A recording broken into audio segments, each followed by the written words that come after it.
Welcome back to Cinder Valley Talk. I'm Mike Briggs, your host, and our show is Authors and Artists. As you can see, we have an artist here, an author, I should say, author, and she is actually a triple award-winning novelist. Those graphics went off the screen, so I can't see them, but the book is Champagne Widows, First Women of Champagne, and our guest is Rebecca Rosenberg. By the way, all the way from Sonoma, California, through the miracle of Zoom, which we learned because of the unmiracle of COVID. We had to learn Zoom. Now we get authors from all over the world. Welcome, Rebecca.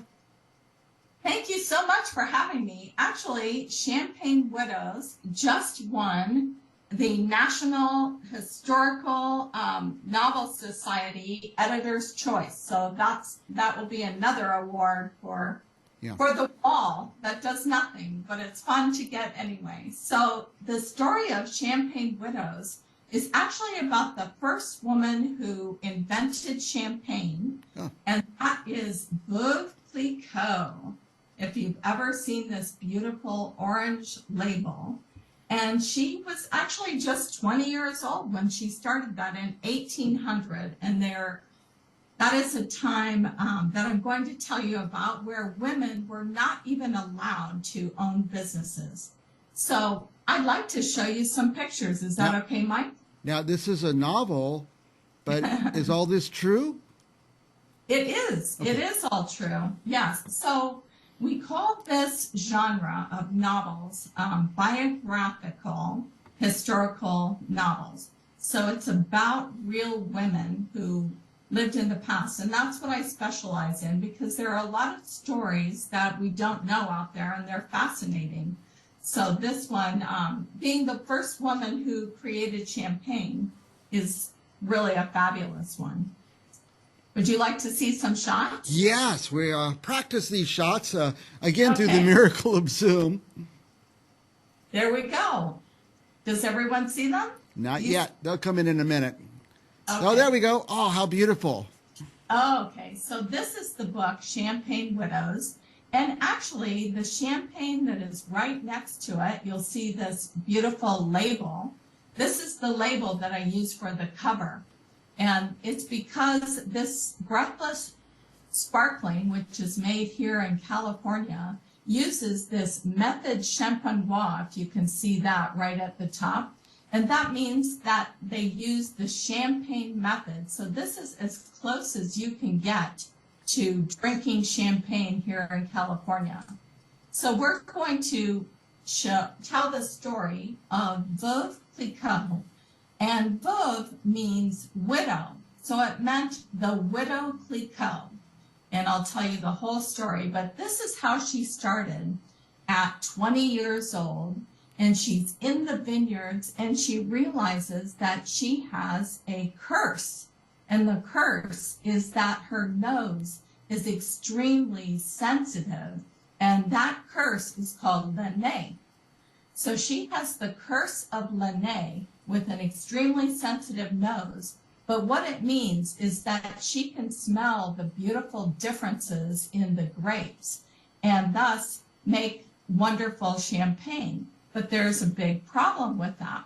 She dreams of making champagne. And this is a gorgeous picture of the Champagne Valley. I actually led a tour there through Champagne country and all the different champagne widows, because there are several of them. And this kind of looks like California, doesn't it? It does have that feeling to it, the beautiful vineyards. So she dreamed of making champagne. And this is actually a picture of her first little winery that she opened. She dreamed of the harvest, picking the green grapes, the champagne grapes. Now, you may know that champagne is made out of 3 different grapes, always. It's always made out of these 3 grapes. And the Chardonnay is the green grape you see, and the Pinot Noir, and then a grape that we don't have much here in California called Meunier. And those are the 3 grapes that they use to make champagne. So here are actual drawings of that era, and how the women would typically get involved with picking the grapes and You see, they'll put it in the barrel there, and the young boy is eating the grapes as they get done, and then they'll put them on the wagon and go crush the grapes. Here's a picture of that. So they are harvesting in baskets, and they put them in the big barrel press, and they're actually stomping on the grapes there. And later in the barrel press, they made a press that gets pushed down into the grapes. And here's a picture of a small barrel press where they're pushing down a stopper and squeezing all the grape juice. So then they put the grape juice in barrels. And these barrels are actual barrels from the Veuve Clicquot winery this summer. And they're from each area. So you see that they're marked with Boozy and I love the name Boozy. That one is so funny. That is actually a town in the location of a vineyard. You have Berzy, you have Berzenay, you have you have those. That's about all they have here. So they put the different grape juices in a barrel for the first fermentation, and then they blend it together to make the most beautiful wine. And that's where Veuve Clicquot really excelled. Now, when she was 25, she became a widow. And that's a tragedy, a horrible tragedy that you'll have to read about in the book. I don't want to give away any spoilers, but that is the only way that she could own a winery, is to be a widow. The only women that they allowed to own businesses were widows. And so she had to stay a widow in order to own this business. And this is a drawing right here of the men working, putting corks in the bottles. And of course, they do it all by machine today. But here, the men actually push the corks in with that contraption. And then the women, when the champagne was finished, they would wrap the bottle, clean the bottles, and then wrap them in paper and foil and by hand. Everything, of course, was by hand. And here is an actual picture of the Veuve Clicquot Criere. And that Criere is down in the earth, and that is chalk. And it is chalk caves that were dug out hundreds and hundreds of years ago by the Romans, and when they were quarrying the chalk for building purposes and for making things like paint and cosmetics and other things. But that is, Veuve Clicquot happened to own, her family owned these Crieres, and she was one of the first people who figured out that she could store all her champagne down in these caves and keep it cool and age the champagne for 4 to 10 to 12 years, like they had to do. And look at how dirty they get. These bottles, they just get super dirty. And they have a different cap, if you can see that at home. The different cap is like a beer bottle cap. And that's what stays on until they actually cork the champagne. So they wash the bottles and they cork the champagne.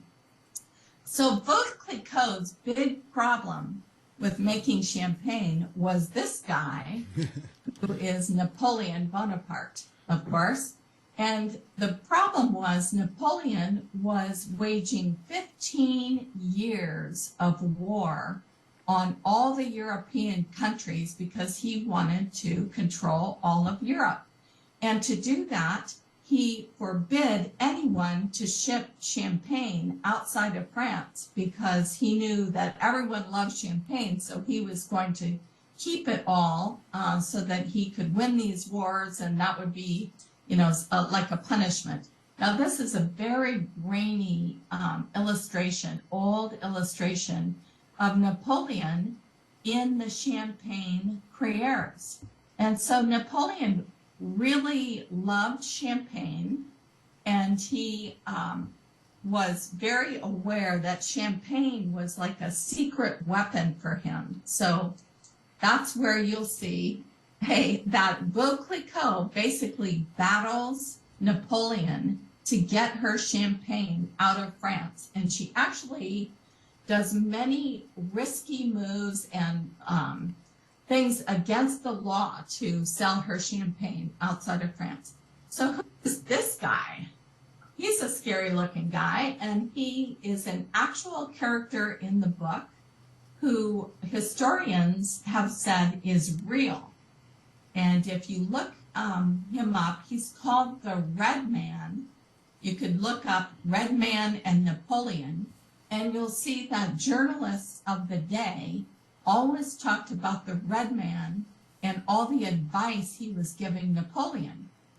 And so what I think is that this Red Man was made up by the journalists, but he really was talked about a lot, that the Red Man was giving Napoleon terrible advice and telling him to wage wars. I think he ended up killing like 10 million people over these 15 years. So it was a very deadly series of wars. And here is a cartoon from that day where Napoleon is trying to romance the Tsar of Russia on this raft on the Tilsit River.